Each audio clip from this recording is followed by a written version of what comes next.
Good morning. Welcome to Creative Expression, a vital link to health and happiness. My name is Deirdre Breen, and I am on the board of the Creative Alliance Project, which was formerly known as the Katona Bedford Hills Bedford Village Arts League.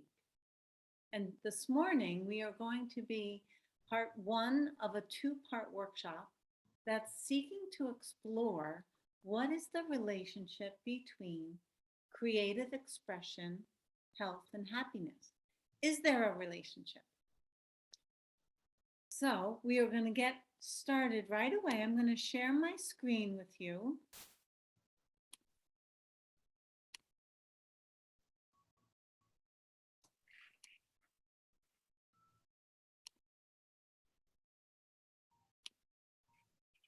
Okay, so here we are, creative expression for happiness, and we're exploring the vital role that creativity has in our health and happiness. This is part of the Creative Alliance projects creating living a creative life. So we're going to start with a hypothesis. Okay? The hypothesis is creativity is vital to health and happiness. We've got some people that are just jumping on now. Pause. Let me get them in.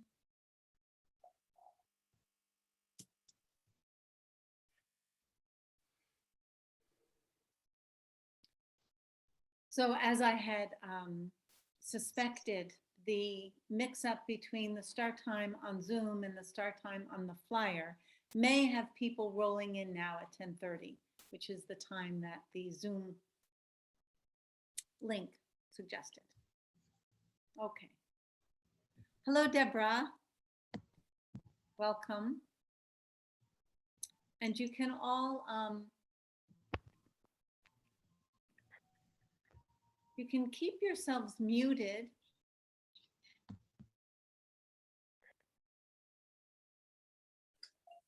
And we'll go back to starting off at our hypothesis here.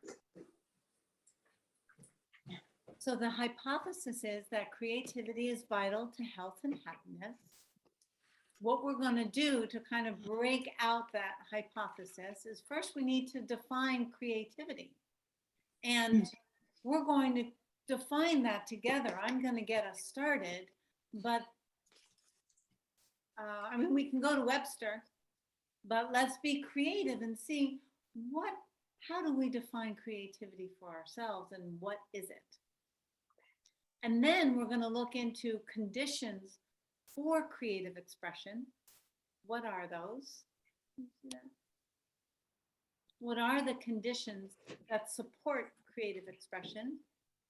And those are different for everybody. How does creativity flow? What gets in the way? So artists refer to being blocked, writer's block, artist block, etc. block. But because life is creative and we are all creative,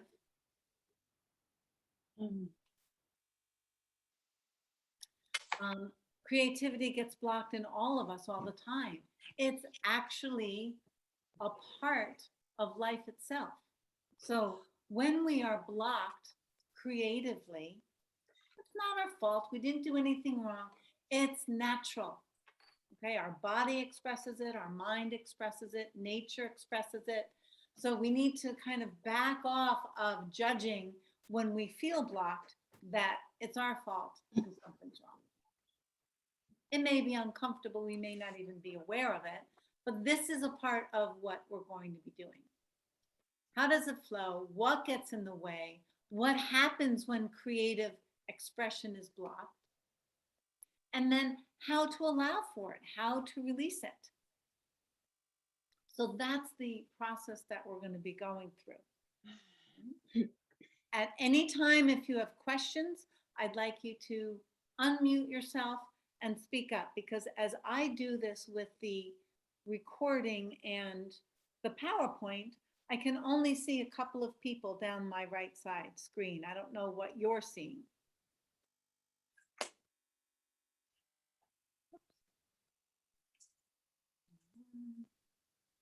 Nothing.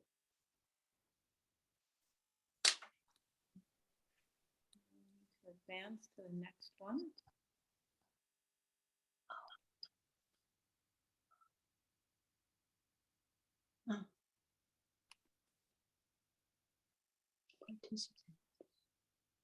Okay, so if creativity is linked to creative expression, which is our hypothesis, and that creative expression is linked to health and happiness, we also want to look at what is happiness. So happiness is a condition. It's actually not an emotion, right? There are emotions, but happiness is actually an organic condition. In there. Moment.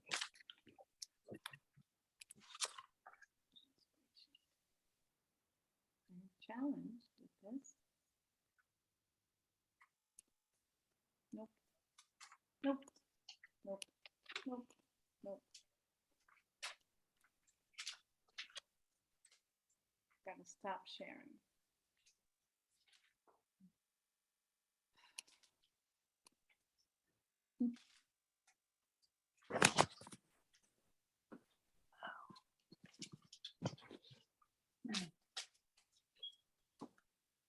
Yeah.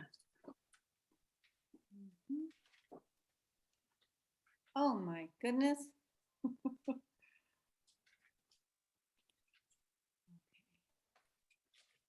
Where is everybody and what are you seeing? You. Okay. Let's pause here. I want to make sure that other people got in. Let's pause here and let me hear any feedback that anybody has so far about creative expression, health and happiness, and the agenda that we have set forth.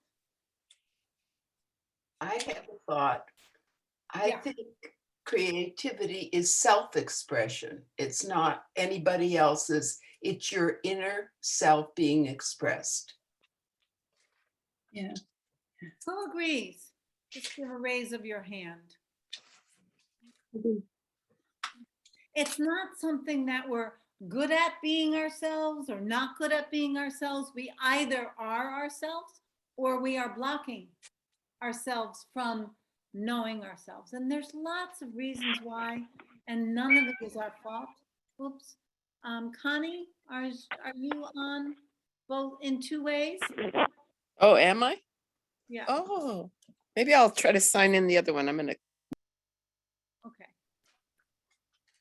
All right. So thank you, Annette. I think that's a great expression. Okay, now you guys are we're going to go back to what I was sharing, but I'm not going to put it on the whole screen because it just is too hard for me to manage. So can you see okay? Yes. Okay, great.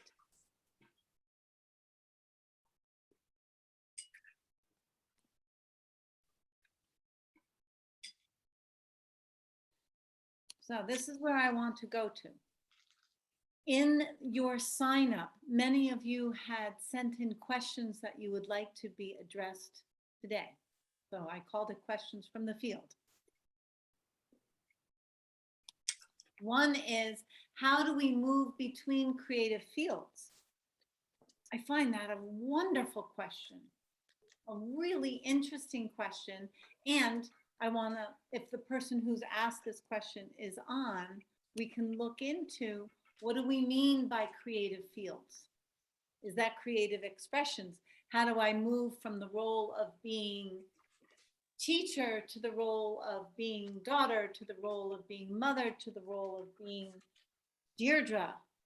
Not sure what that question, all I got was an email with that question in it. How to quiet the self-critic, because we judge ourselves that way. These are questions that came through.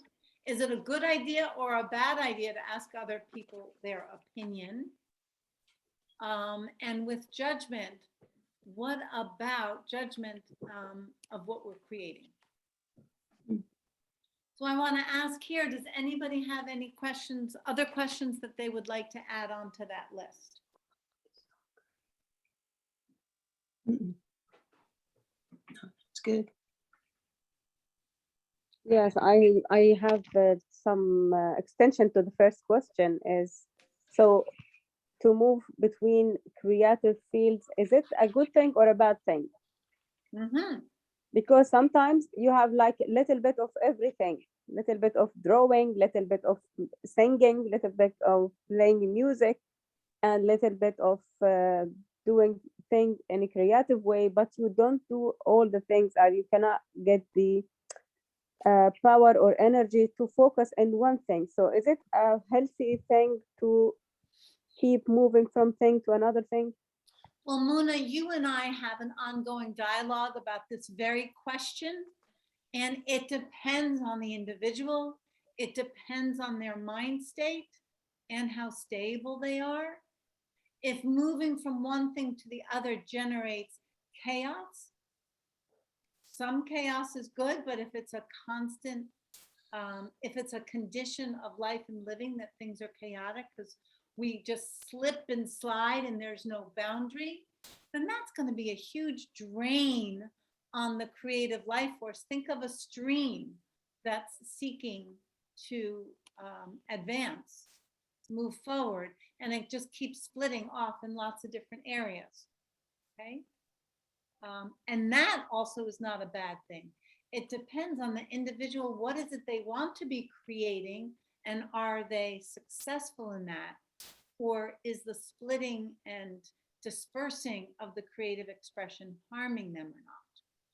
Because it's all about the individual heading in the direction and expressing what is making them happy. If it's not making them happy, then they need to kind of bring the boundaries of that sort of bowling alley. Where can things move through? I want to share something, a direct experience from this morning. I did this because I've been meaning to do it for 3 days. I received these lovely flowers. Isn't that lovely? And I received a lovely picture in them. And as lovely as the flowers are, I really didn't like them. I didn't like how they looked. The flowers themselves are pretty, but I didn't like how they looked. So I decided that I was going to break it up into other vases. I was going to make multiple vases. Now, this is a huge piece of creative expression. Who gave me the permission to do that? I could have sat with those flowers because somebody gave them to me and put them on my table and looking at them and I'm like, oh. Just because someone gave them to me doesn't mean they have to remain in that condition. So I got the flowers out, I took them all apart, I cupped and clipped, and I ended up with 3 vases of flowers. And, that was my creative expression. Was it right? Was it wrong? Am I happier with them in 3 vases than in 2? So that's kind of a direct experience of giving myself permission to change it up a little bit. Okay. Is that helpful? So Deirdre, Yes. so what part does the need to control play in creative expression? Because you clearly took control of those flowers and redistributed them into what you conceived, and I agree, to be a better presentation. Well, it's comforting to have somebody's company like you agree. It makes us, a little like. But even if you didn't agree, my creative expression in its healthiest form can be okay with that. Oh yeah. Right? It's the Goldilocks principle, right? Too hot, too cold, just right. We all have our just right, and those flowers just were not just right for me. So I had to make them just right. The person who put them together is probably going, oh, needs a course in flower arranging. to answer your question, we are getting to that because it's a huge question. Controlling the creative expression or the creative environment. So what are the conditions for creative expression? Oh, and yeah, that's too small. But anyway, creative expression has a mental, physical, and spiritual component to it. It has to, because the expression is coming through an individual, and our individuality is a trio of a mental realm, a physical density, and a spiritual purpose. Now, what you can't see, that's too small, I think, is physically, in a physical environment, when we go to express, when we go to create a creative expression, that locale is different for everybody, okay? So some people who are creating like to do it in the same place. They identify themselves as XYZ, right? Musician, flower arranger, architect, accountant, chef, dancer, yogi. These are all ways in which people, the creative force moves through. So for some people, it's in the same locale physically every time. And then other people, if you had them stay in the same place every time to do their thing, it would be difficult because the creative juice would get sort of bored or associated with, oh my God, the last time I sat down at my desk and I had to like express that thing, it didn't come out well, and then they don't want to go back to that place.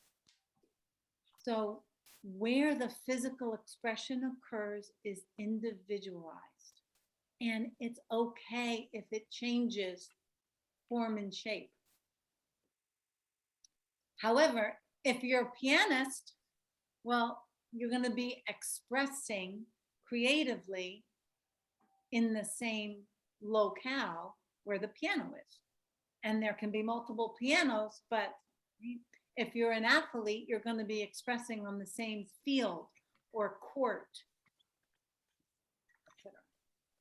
Any questions there about that physical locale of creativity, creative expression? Okay. Mentally, what is the condition for creative expression? This is huge. So Annette, Lynn already asked about control. What part does control have in creative expression?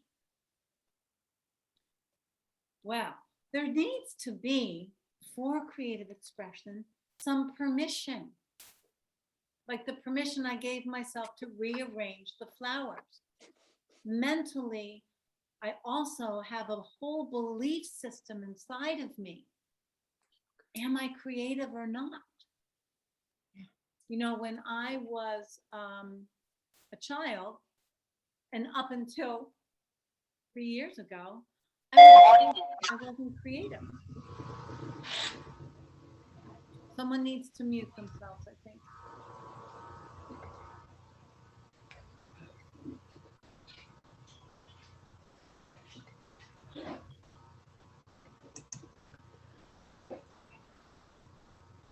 Can someone hear that they're It's Diane that has the yellow line around it for the sound. Diane? Thank you. Beautiful. Thank you, Annette. Now, where was I? When you were, So, Permission. systems. yeah, And I didn't feel I was a creative until about 3 years ago. Okay, because I had the perspective that creativity meant that I could draw a picture that the teacher wanted me to draw. And since I couldn't, or I went to draw it and it didn't come out the way my mind and then my body's execution failed me. It didn't work. And so therefore I X'd out that I was not a creative person. Mm. Awful, awful trauma. And then, many, many, many years later, I was able to experience the fact that, of course, I am creative. So there's that mental belief system. Have you heard about the young girl? She was in a Catholic school, and the teacher sat down and had everybody draw a picture of God. And everybody was supposed to be drawing Jesus on the cross. And one little girl wasn't drawing Jesus on the cross. And the nun came over and looked over her shoulder and said, "Sally, what are you drawing?" And she said, "I'm drawing a picture of God." But it wasn't the picture of the cross. And she said, "Well, it's nobody really knows what God looks like. Therefore, we're drawing Jesus." And the little girl said, "No, that's not how God looks like to me." And the nun again said, "Nobody knows what God looks like." And the little girl, very exasperated, like, "Would you let me finish?" Now that little girl had an ownership, that there was something in her that she could express. Okay? Another girl or boy who didn't have that stability could, like me, dismiss that I was a creative person, and then my perspective on myself and how I create is different for the rest of my life. What are the conditions for creative expression on a spiritual domain? I'm just going to touch on this, but we're not going to stay here. That, I suggest, moves all of us into the purpose of life and why we're here. So call it karma, call it purpose, call it destiny. That is a creative expression, to come into alignment with oneself and express that Goldilocks principle in them, that is, this is just right for me. So we are physically expressing ourselves all the time through what we're wearing, what we're eating. Do we adorn ourselves with a lot of jewelry, a little jewelry, no jewelry? Is it allowed? Who's up here telling us what we're allowed to do and what we're not allowed to do? Huge questions, right? Does creativity need to be practiced?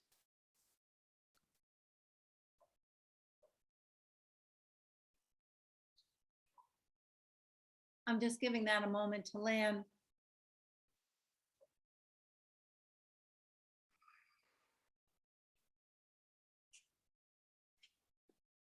Well, anybody want to respond? I'll respond. Can you hear me? Yes, Lynn. Okay, so I just got AARP magazine, Yeah. and John Mellencamp. Do y'all know who he is? Yeah, Who is he? a singer. Mission. Okay, because I'm not up on this, but he wrote this great article, and I guess he is a musician and a painter and a lot of things. And he wrote, I have to create something, a song or a painting or anything. And if I don't, I feel like I've wasted my time. And I totally agree with that. It's kind of like, but it doesn't have to be a song or a painting. It can be rearranging furniture or flowers or something where you feel like you have some control. I guess I'm a control person, but I have to do that too. I have to do something every day, or else I feel like, why did I get up? Mhm. So Lynn, I wonder if, because control can have such a bad 4-letter name for some people, what if we were to use the word command? That's good. Okay, I like that better. Okay, then Yeah. we want to be in command of an environment for creative, whether that command is a mental, physical, or spiritual command, self-agency to express, rather than the control. I need to be in control of this, because the creative force can't be controlled by someone as little as me. You know, and I don't mean physically little, I'm not physically little, but that which is creative. So let's go all the way back to the beginning. What is creativity? Expression of self. Does anybody else want to chime in?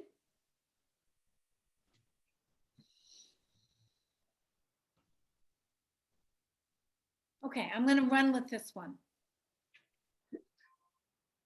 Creative expression are thoughts and feelings that seek, that naturally want to flow from inside of us out. And they're going to come out, if we allow them, through one of our senses. We're going to express something in a movement that's going to either, it's going to turn into matter.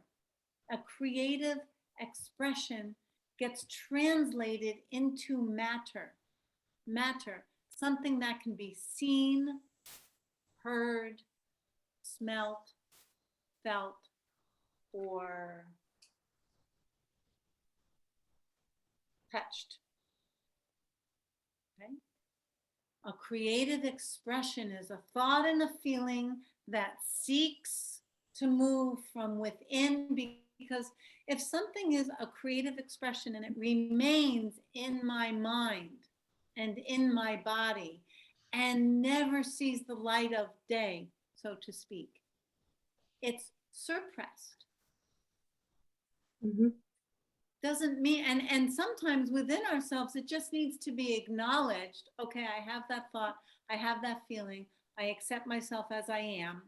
Doesn't need to be expressed that way into matter. But if it's withheld, denied, stuffed, it will turn into matter, but matter inside the body instead of outside the body. We don't want matter turning inside the body. We got all the matter we need. We got our blood and our bones and our tissues and our nerves and our organs and all of that. So we don't want to accumulate more matter that way. So we do want to create a flow of expression. And so my guest is going to be helping us figure out ways to create a flow if we don't have one. And only by show of hands, if you want to, who feels that they have a creative outlet?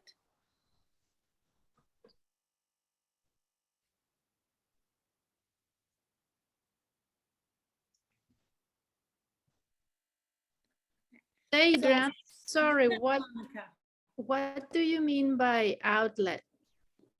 do you have a way to express your thoughts and feelings? Oh, yes, I do. And perhaps most people do, but not everybody. And that's where some of the confusion and anxieties and a lot of the mental sub-health conditions can accumulate, because there isn't, how do I take these thoughts and feelings and move them?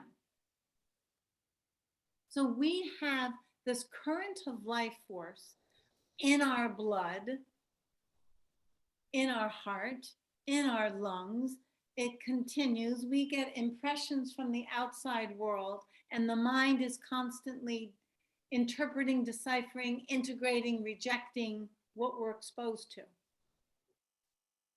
In creative expression, you've got this river in the world itself. In us, it's our blood. In the world, it's the rivers of life. And where are they going? Where does water go? What is it seeking? When it outlet. stops flowing, when water stops flowing, what does that mean? It's stagnant, Or, dammed up. so water is moving It's reached its toward own level. balance. Water will keep moving until it creates balance, or as you say, that gets blocked or gets frozen. Water is a wonderful, it is the element that life, all life is created within. And it's being created from a state of homeostasis, which is health. So coming back to my hypothesis that thoughts and feelings are what are being expressed within us that need an outlet, which is the creative expression, not the artistry. Art and artistry are different than creative expression. Sometimes they come together beautifully, but not all creative expression is pretty. Oh, that's good.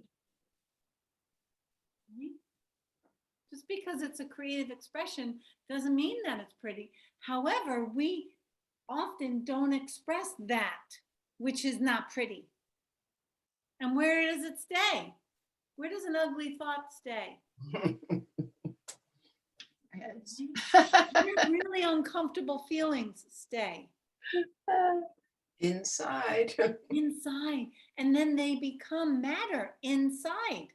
Oops. They take up, and how does, one of the things we were going to talk about is how does it flow and how does it get blocked? I once went to an acupuncturist and she says, oh my goodness, she said, Deirdre, your energy is so blocked. And I was like, well, what's blocking it? Said, you. I was like, oh my God. I was the source of my own blocking. But of course I am. And of course you are. Because who else can block us in our energy field? You can block me physically all you want and not let me go there and not let me go there. But you can't block unless my whole agency has kind of shrunk and limped out, and then I can just be taken over and controlled by somebody on the outside, which we won't go into that because I'm not a clinician. I'm not touching that. Back to this importance of allowing for creative flow and asking you to be thinking about, do you have a creative outlet? Horrible. Horrible? What's horrible?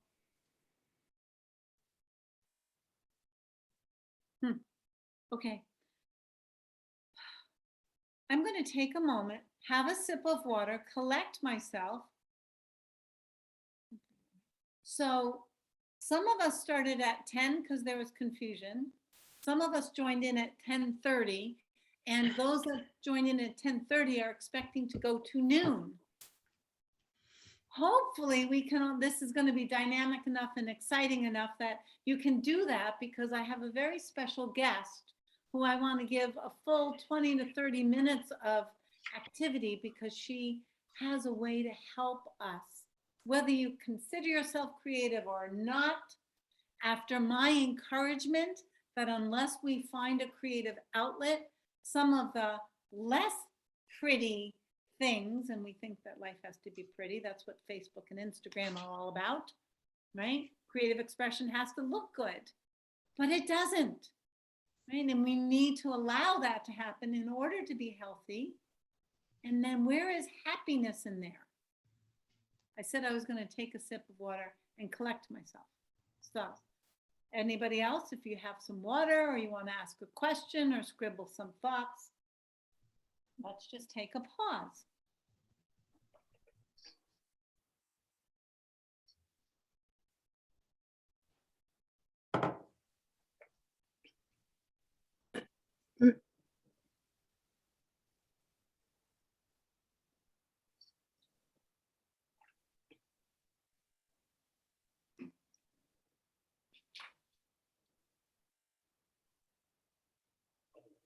Okay. I'm going to show you a creative process that isn't pretty, but is very effective. Can you see behind me?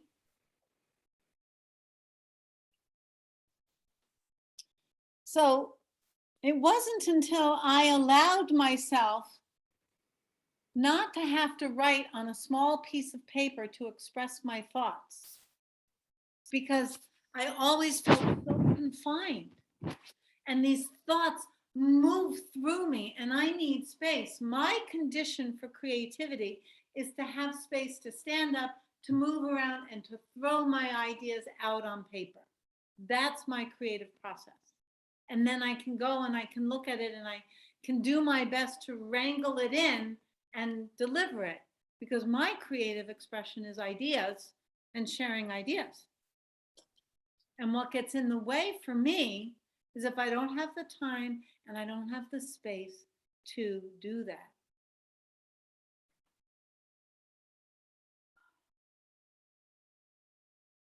Creative expression gets blocked if we judge it. Let's take the example of a family having a very successful family business, and everybody's going to join the business, and that's the way it goes. And the idea of having a choice not to be in the family business will generate a tremendous amount of friction in the household, because if we are I hope no one's name is Smith. I'm just throwing that name out. If we are a Smith family member, then this is what we do to belong in our family. And from way, way, way, way, way back, if we didn't belong in our tribe and in our family, that meant we couldn't survive because we had to be together. And so take that eons later, there's a sense of belonging that's very important. And if there's a strong hierarchy that says, this is the college that, you know, Smiths go to, or this is the business, or we're all classical musicians, drums don't count. All of these different things. We inside, oh my goodness, I have to do that. It doesn't make me happy, but I have to do that. And we get shut off and we get blocked because we are judged by the outside world, or we judge ourselves, and we can't express freely. So then we end up doing something that we're supposed to do, believe, not being able to be given the space and the time and the permission and the encouragement to ask ourselves, what do we truly feel? What do we truly want? What is a true expression for us? So that whole idea of speaking your truth, acting your truth, being the truth of who you are, that's lifetime work. That doesn't just happen in a day or whatever. That's the purpose of life itself, is to know who you are, love yourself, and share that love with other people. The minister in me is coming out. I'm going to pause. Does anybody have something they want to share about that? And Shelley, chime in anytime. And I will actually, let me introduce Shelley now. You're not on yet though, Shelley. I'm not done, but I want to introduce you. So Shelley is a woman that I recently met from California who helps people express themselves creatively. And do you want to tell just quickly about your training? Because everybody here, most people know that I'm not clinically trained. I'm an educator. And so you want to tell them about that while I... Yeah, you bet. So hi, it's nice to be here. I'm Stelly Munnis, and yeah, we met recently. It was a pleasure, and we have a lot in common. I went to a school, so I grew up in New Orleans. I went to undergrad at the University of Florida in Gainesville, and then I was really drawn to study psychology. But when I was in undergrad, it was very kind of mental focused on like fixing, and I was more interested in the spiritual and the mind-body-spirit connection. So I did research, and there was a school in California called the Institute of Transpersonal Psychology. and just really appealed to me because it took that approach, and I applied and got in, and before I knew it, my husband and I were off to an adventure in California. So I studied there and I got a PhD, and a lot of what we're talking about today is exactly the kinds of things that we focused on, is the creative process. We also studied various different spiritual traditions and different approaches to spirituality. The idea is to be able to really meet a human where they're at, and to understand that, you know, we have basic needs and needs of like making it in the world, but beyond that, we have spiritual needs and needs to really heal, incorporating that understanding that we are spiritual beings as well as material beings, not just one. So yeah, that was my training. And so this kind of creative work and everything that Deirdre has been talking about today rings very true to me, you know, especially that creativity is really connected to that creative process and creative flow in us that to me is the divine, you know, that is where, you know, God, to me, that's connected to God. That's how I see God, is the creative part of us. So it's a pleasure to be here, and I look forward to sharing more about what I do specifically in my process shortly. Thank you, Shelley. Stelly. Stelly. It is Stelly, but I looked without my glasses on. And No worries. let's pause here. Does anybody have a question that they want to ask?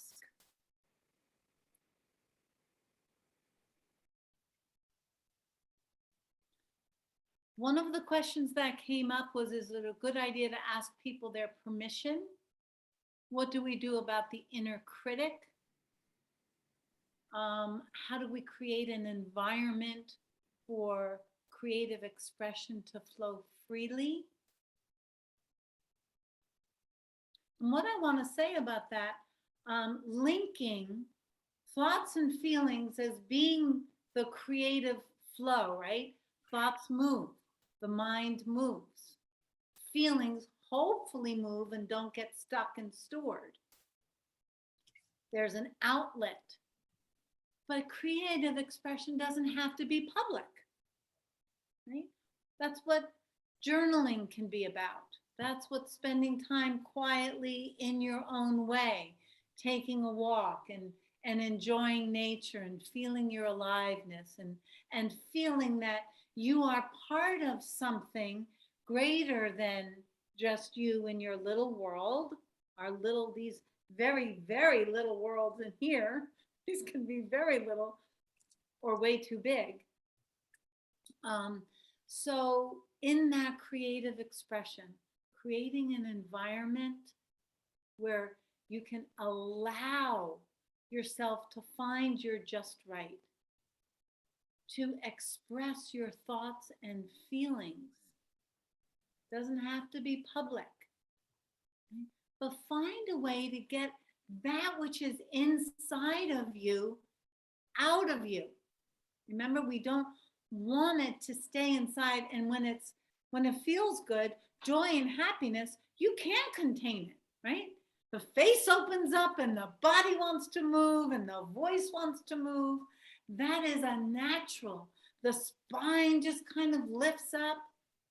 When we close down, when we get blocked, everything kind of crumples like that piece of paper that you want to say, oh, that's no good, and throw it away. So this creative expression, thoughts and feelings, seeking an outlet, individually, we want to think about what is that environment upon which that can be done.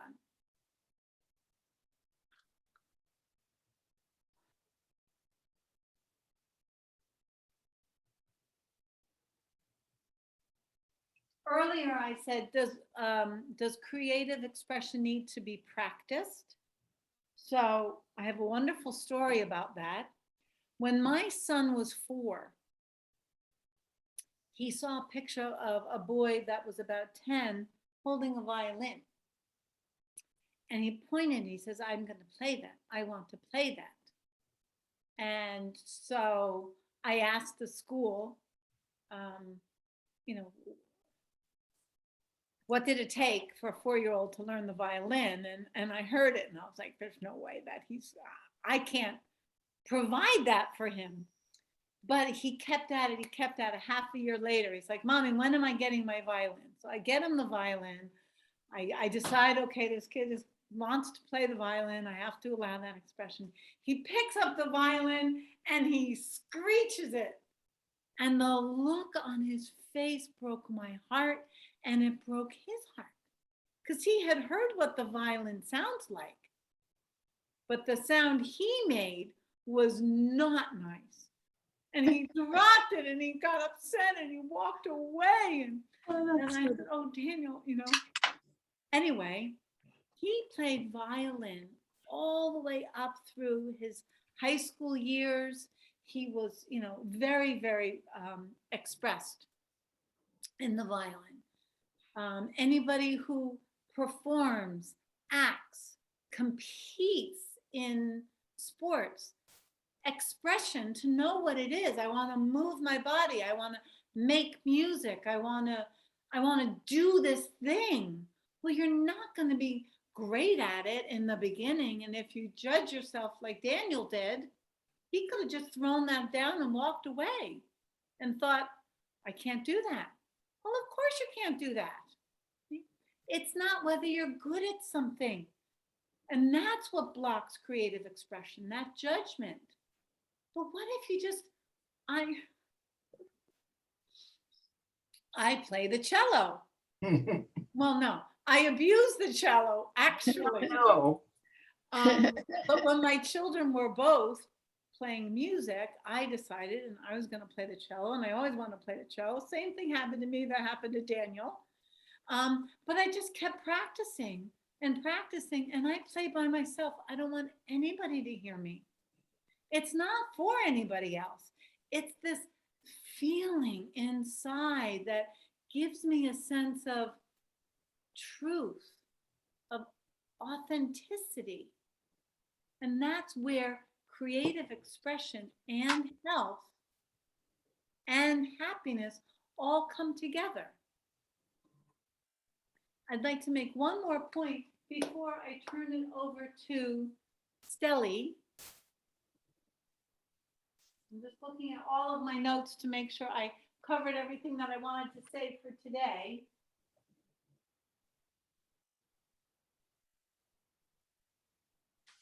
Okay. Many of you know that I'm a yogi and an Ayurvedic health counselor. And I told you 20 minutes ago that I didn't think of myself as creative until about 3 years ago. Now, why did it take me so long? And it was, Ayurveda means the science of life. And in studying the science of life, I came to understand that the constitution, the organic truth of me is one thing. The current expression of me is another thing. And unless I know what my organic truth is, I can't really express it. My expression in this moment or any moment, if it is overly influenced by external factors shooting me, I need to be in the family business. I need to play a classical instrument. I need a garden that is, formal, not wild. When I allow those judgments and limitations to be imposed on me, then that organic nature of me can't express. Yeah. And that's where illness starts to breed. So in Ayurveda, it's your natural constitution and your expression in the world. And when those things know each other, they're not the same, they're never going to be the same, but when they know each other, when they're in relationship to each other, then we can experience our greatest health. And when we are that close to ourselves, when we allow for and give time for, then we truly can't be happy unless we are expressing who we are. Happiness is an expression from the inside out without judgment. So it is about personal freedom to express. This is very huge. One other thing I wanted to say about that. Okay. And for anybody that came to this because you don't identify as being creative, I'm going to give you, and if you have a notebook, something to write on, I'm going to give you a couple of prompts. I want you to take a reflection on yourself and make a note about your preferences. What is your preferable, if you could choose in this moment to be in any climate whatsoever, where would you be? If you could, in this moment, presto, I have a magic wand and boom, I'm putting food right in front of you. Would it be hot? Would it be cold? Would it be bland? Would it be spicy? Would it be raw? Would it be cooked? Look at what your preferences are. In a season, what kind of season would you want to be in? If you're in Westchester County, and I think most of you are, as you drive the roads of Westchester County, we have the most beautiful stone walls. And some of those stone walls are, really tight and really, really firm and rigid. And others just, not that they're falling down, but they're free flowing. If you were to have a bouquet, would it be wide and spacious and expressive, or would it be contained like a single bowl of roses? These are your preferences, and your preferences are related to something that makes you feel safe or comfortable or pleased.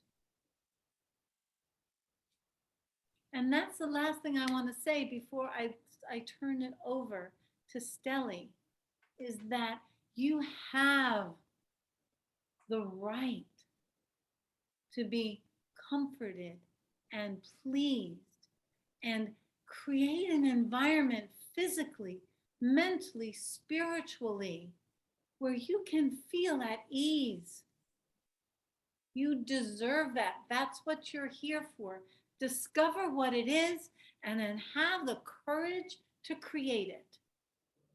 And you have the courage to create it because you signed up for this. If you didn't have courage to create it, you would have seen this flyer and man, you would have been running in the other direction. So with that, are there any questions before we learn more about Stelly and zines?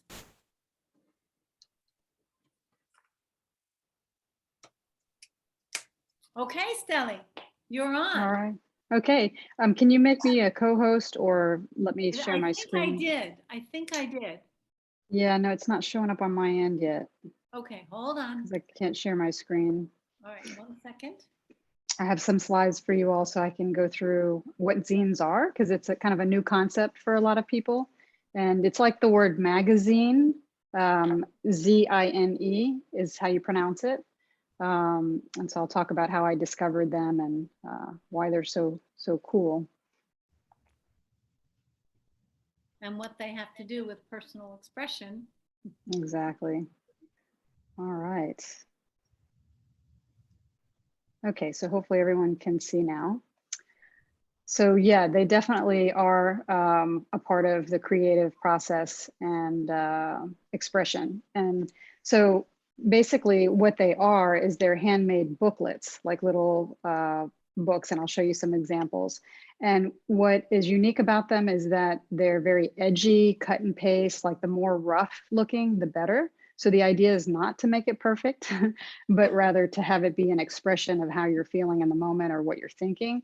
So people who make zines are called zinesters, And because anybody can make them and they're so easy to make, you'll find a wide range of people who are drawn to them. And it's also great for the marginalized voices, because in the past they haven't necessarily had a way to get published, but this is a way for anybody on any topic to make a zine and publish it yourself right away. So you'll find, if you go looking for zines, that you'll find a lot of alternative perspectives and different people sharing their experiences, which is great. In terms of what you can find inside of a zine, really anything and everything. Zines can be found about poetry, short stories. It can have your opinions, drawings, paintings, collage, comics, and the topics run the gamut as well. And I say edgy topics, meaning because there's no limit as to what you can say or whatever's on your mind. You find a wide range of people speaking about different topics, politics, like I said, really anything. There are many different genres of zines, and this is something I took from the Barnard College website because they have a very vast zine library. And you can see that the different ones, like there are some called art zines, compilation zines, or when you have like somebody will put out a request for, oh, we want zines on the topic of motherhood, for example. And then many people will send in their zines and then they do a compilation and publish that. DIY, if we're trying to, like, you know, Deirdre's presentation today, she could put a zine together on this topic and distribute it. That would be an example of a DIY, do-it-yourself zine. They're literary. There's actually a zine genre called mama zines, just on the topic of motherhood, being a mother, having a mother.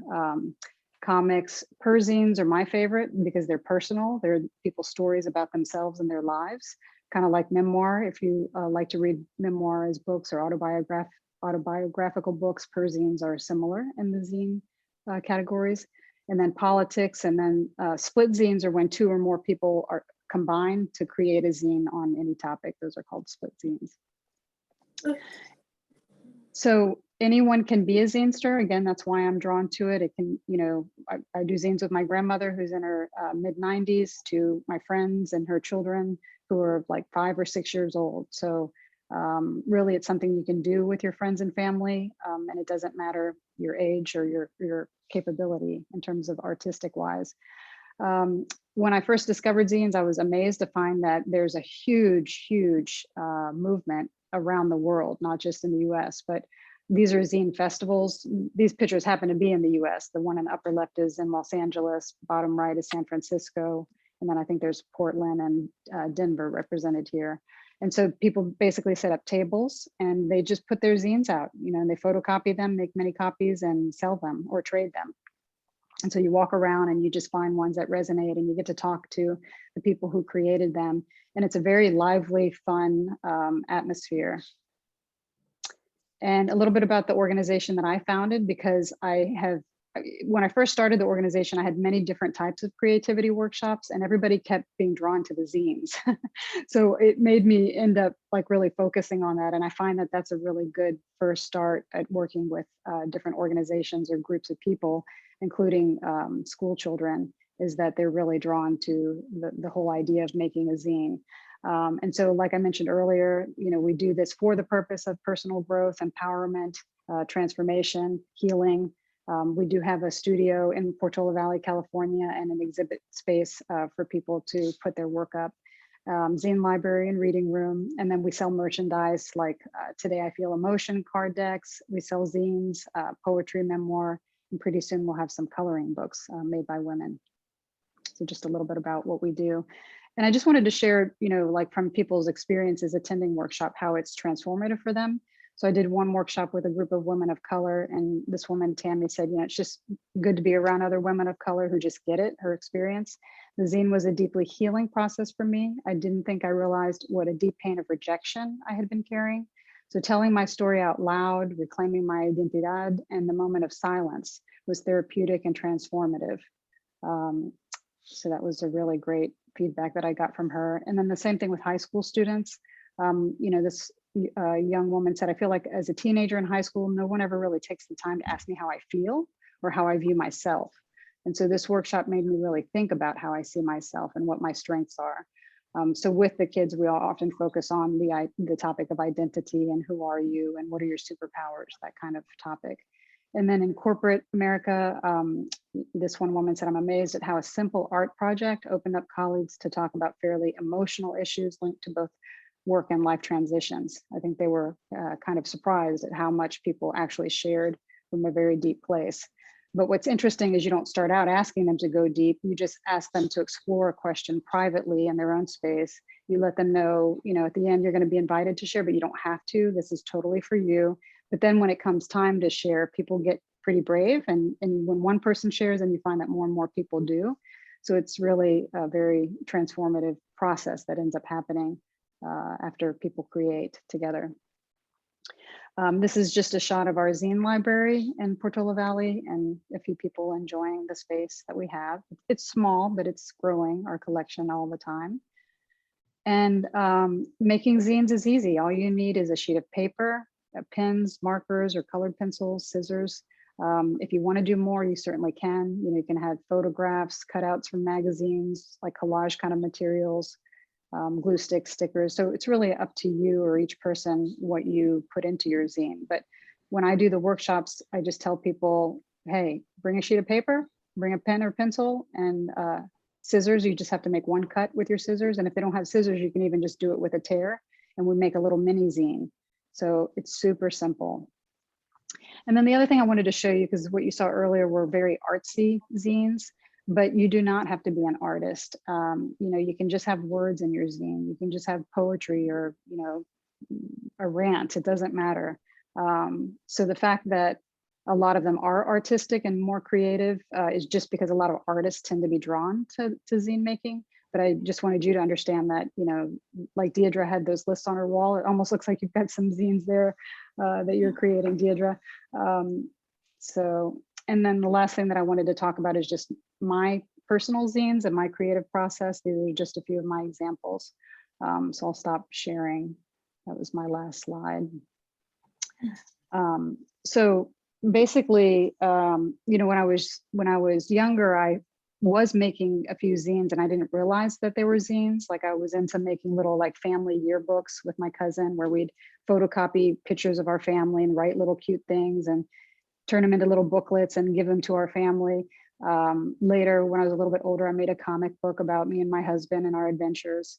And I just happened to discover it. I think I was looking at comic festivals and it kept saying, when I was Googling it, zines and comic festivals. And I'm like, what's a zine? And when I discovered it, I'm like, oh, wow, I've been making zines, so I'm a natural zinester. But so as I went to some zine festivals and I saw some examples, it really opened up my ideas about what can go into a zine. And so one of the first ones that I did, I like to write poetry. And so I just made a zine just full of my poetry, And then in the middle, because I like to write about autobiographical topics, I put some photos that I photocopied of my life that, if people are looking at this and reading my poems and then they look at the photos, it helps them associate, the photos with the poems that I wrote. And what's cool about it is that I can express. And in the past, I used to be intimidated about putting my work out there because it's like, oh, well, how do you get published? And it seems like such a daunting task and it's intimidating. But it's like, oh no, I can actually create this zine, photocopy it or make it on my printer and put it up on my website right away, or go to a festival or send it to my grandmother or my family. And I don't know, there's something very freeing about that. I found that the more I was doing that, the more brave I would get. And it's like, oh, well, I want to share this story or do this topic. I had been invited to some events and we'd have assignments like, tell us your work journey, your work story, like from the beginning to end, how you emerged as a leader. And I didn't feel like just having this long narrated discussion of my work life. So instead, I'm like, you know what, I'm going to make a zine. I don't care if I'm the only oddball that comes with a zine. But this little one says, you're not the boss of me. Because when I was little, that was something that I would say. And I just went through my whole work experience. And so it had words and pictures because I like to draw. And so for this talk, I had a copy of this and I just handed one out to everybody and they're like, oh my God, this is amazing. This is so fun. And so it kind of spiced up the presentation. Or if I have to talk about myself and my life story or something, sometimes I find it easier to just have a little booklet that I hand to people. So yeah, I mean, I have all kinds of zines about myself and my life, as well as ones that I do for like kind of DIY. Like this one is 5 steps to know God, 3 to 5 steps to discover your purpose, 3 steps to discover your heart's desire.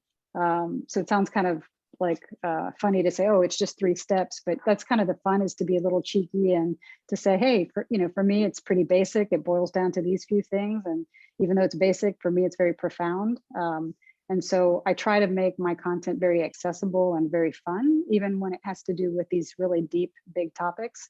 Otherwise, I think it's too easy to, I don't know, to be intimidated by things. And then the last one I wanted to share is just, this is a little one about like emotions. So I was going through a period where I was feeling depression and anger. And so I wrote a little zine about it. And this one is the one on depression. And the cool thing about it is you can have different binding methods. Like this, I used a piece of string and what do you call it? A needle, which even that is therapeutic for me. Like, oh, because I don't sew, but to be able to just sew the binding on here and, to just put a little bow in the middle, just made the whole expression and the experience of it kind of a healing process for me to do that one.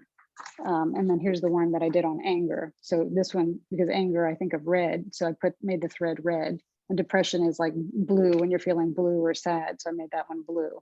And a lot of these I did as soon as COVID started.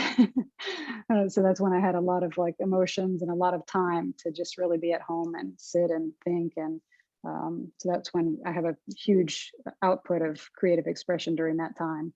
And lately I haven't made a zine in about, I don't know, several months. And I'm feeling that kind of like sort of, a longing to get back to it. I think somebody mentioned that earlier, when you don't create, how it feels bad.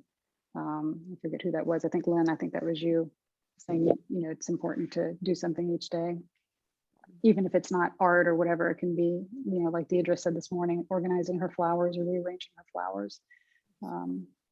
So that's what I have to share. When I first met you on the Zoom thing last Mhm. week, and you held something up, one of the reasons I was so immediately drawn to it is it triggered this book I made when I was in 3rd grade, all about me. I have no idea where it is, but I can see some of it, and I can remember the personal. I was so proud about, and they say people just get people to talk about themselves. Now, not everybody loves to talk about themselves, but in a safe way. If you've got someone who's really interested, maybe we can be that interested person for ourselves, to answer the question. And this is the homework that you have, because this is a 2-part workshop, right? We've got next Saturday. And hopefully this will have triggered some aliveness in you, some ways of where are the waters of your creative spirit and expression? Where do they want to move to? Because spring is here. So the invitation, and when I met Stelly and learned about the zine, I realized, oh my gosh, I can give people the assignment of what seeks expression through you, and create a zine that's describing what is seeking expression through you. Doesn't matter what it is, you do not have to share them. I just ask you to ask that question, reflect on it, and then take an 8.5 by 11 piece of paper, fold it in 4 pieces or in half, and then either write or paste or paint or so I think that one could, I know someone who's a chef, and I could immediately, like in my mind, I just saw them taking spices and gluing the spices into a zine, like little packets of plastic, with a little bit of curry or a little bit of whatever. But asking yourself, now, how does that sound? Just either by show of hand that, yes, I can do that, or through words, I don't think I could start that, or let's have a little bit of feedback if you're willing, before we end our workshop.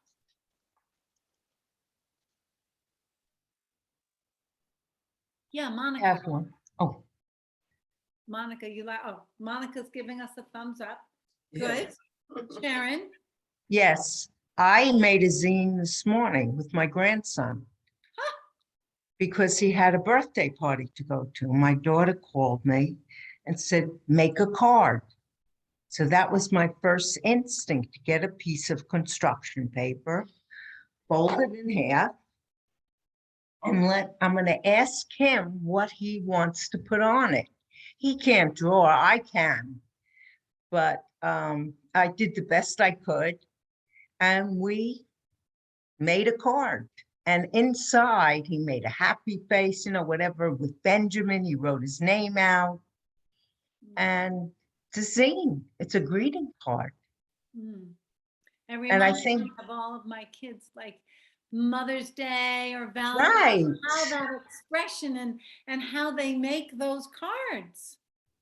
Well, I think that's coming back Mm. because they're encouraging that in preschool and kindergarten. Yeah, they really are. Sue Ann, are you trying to say something? I think you froze. Troubles. I was having trouble seeing you, but actually I can mention something. This what Stelly was talking about sounds very much like my first grade classroom, because the kids were always making books and expressing through books. And I did it with my own children. But recently, I don't know if Stelly's heard this story about a little boy who wrote a book and placed it on a shelf in a library. Did you hear that story? No. I think it was out in Chicago. He placed it on a shelf, and they discovered that he had placed his own little book that he wrote on a shelf. And it became the most checked out book in the library. They actually gave it a card and made it a book for everyone to read. And now he's working on his second book, which I thought was wonderful. Oh, that's good.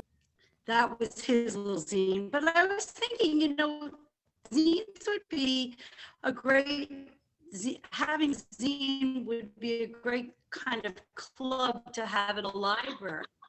Because you could have zine clubs and people could just come in and make their own books and use that for sharing time. And, just thinking of it as far as from a teacher's perspective, from a first grade teacher's perspective, what a great kind of sharing that would be for communities.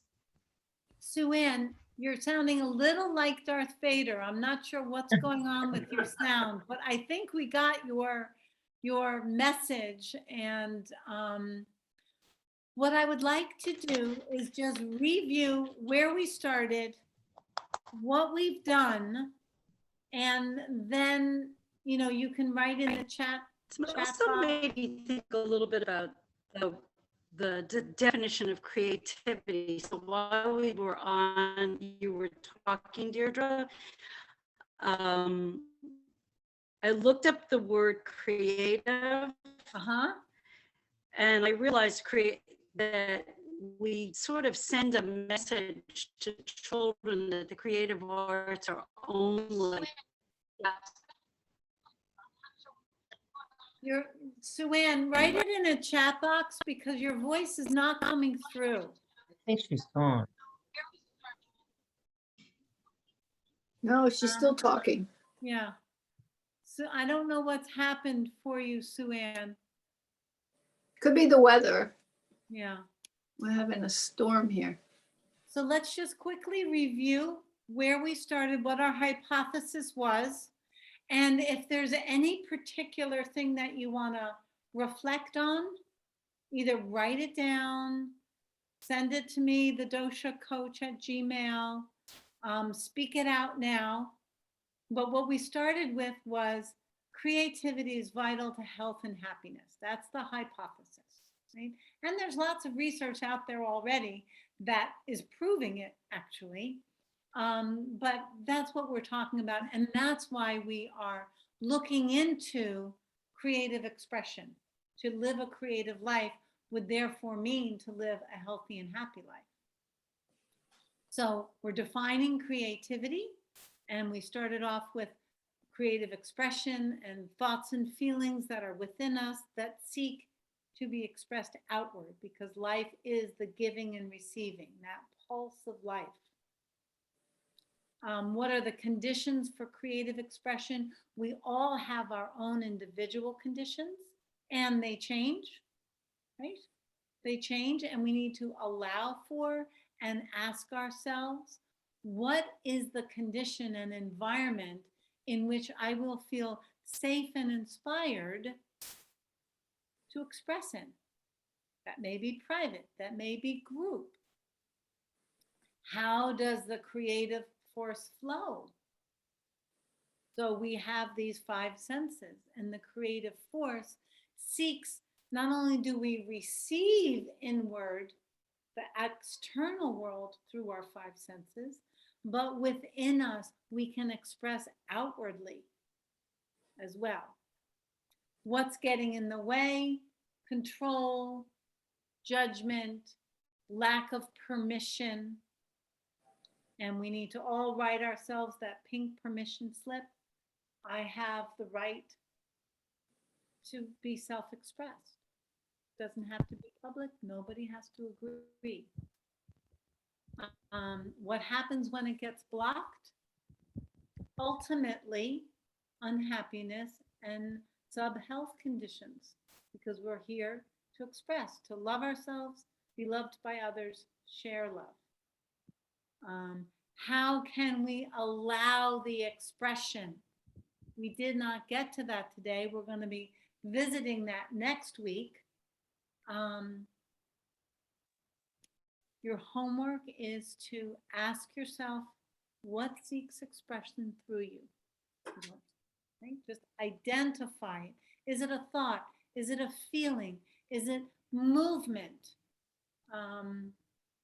Ask yourself that. And if you're not sure, if you sit with the zine and you're like, I don't know, just ask the question and then leave it alone. You don't have to ask a question and get the answer immediately. This kind of thing is not linear. Float the sailboat of the question into your consciousness and then go about your day. See what ends up coming back.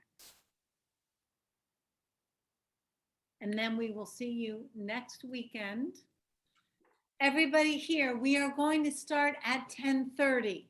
So some came on at 10, some came on at 10:30. Let's just name it here. We're starting, oh God, maybe we need to start at 10 because that, no, sorry. See, I'm adding confusion.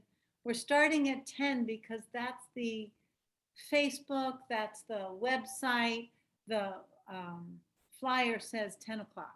So next week we will start at 10 o'clock. My flyer said 10:30. How can the flyer say 10:30? It did. I have it right here. That's why I waited. I was sitting here waiting. I got one that said 10 and the follow-up is at 10:30. Oh, You said the 10:30 one. Yeah, mine said 10:30 too. Okay, everybody, we're starting at 10:30. no, 10 is great as long as you know it's 10. I like 10 better. Yeah, 10 is 10 is fine. yeah, but I thought it was. I was Okay, looking raise at my. your hand if you want 10 o'clock. Julie? Okay, 10 o'clock. Okay, good. All right. Okay, any takeaways? You want to scream out a word or an what do you like? What landed for you? Permission to be self-expressed. And thank you for that wonderful example about the family business. Anyone who has something imposed, I realize, from the outside will be miserable for the rest of their lives. That was such a powerful image. It was great. Yeah. Here. Any other takeaways to share? Inspirational, very good. Inspirational. Yes. And Stelly was wonderful. That was a whole, Yes. yeah. Thank you. Ellie, Mhm. your generosity of spirit, your knowledge, your sharing, and introducing us to zines. Be a zinester.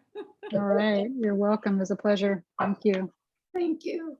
Thank you. Bye-bye, everyone. All right. If you have any Bye. questions, you have to email me at thedoshacoach@gmail.com. Okay. Dosha is DOSHA. It's an Ayurvedic term.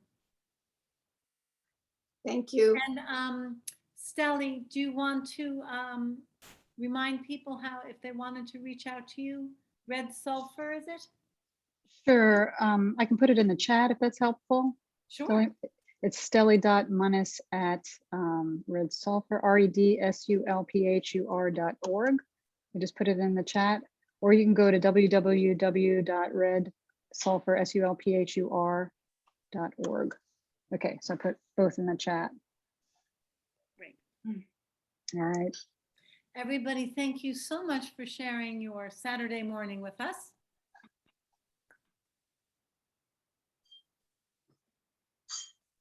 Thank you. Bye, everyone. Bye. Bye. Bye. Bye, Monica.